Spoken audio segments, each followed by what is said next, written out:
open up its valve, the refrigerant comes out at high temperature and high pressure. Don't forget, what is compressing is refrigerant in gaseous state, gas. Now the refrigerant will now go through the condenser. The work of the condenser is to remove the temperature, the heat in the refrigerant. Okay, so condenser will suck air from your environment outside. It will suck air from outside. That's why it always has space behind, opening behind to suck air, and then to use the air to cool down the refrigerant and blow hot air out. It will suck air from the space, use the air to cool the condenser and blow the heat out. So now your high pressure, high temperature will now turn to liquid, high pressure, warm.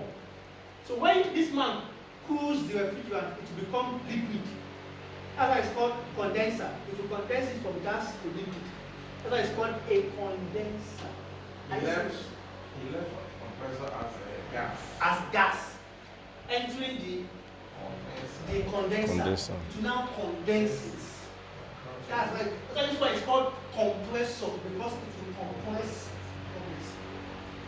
Now this part is called condenser. It will condense the refrigerant from gas to liquid. How does it achieve that? By removing the heat.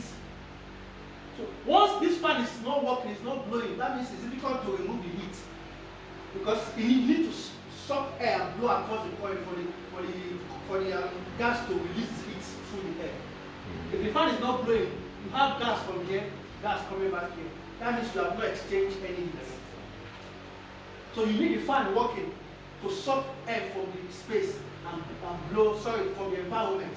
That's why your condenser has to be in a space that is open. If it's in a closed space, you have difficulties moving the heat, because you have the air circulating. This man will begin to produce high temperature. From there, it will affect the compression.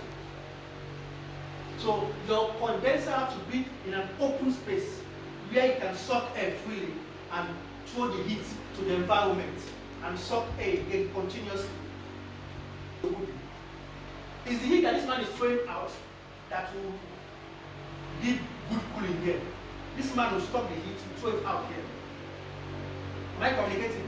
Yes. Now we have liquid refrigerant here. It's still warm.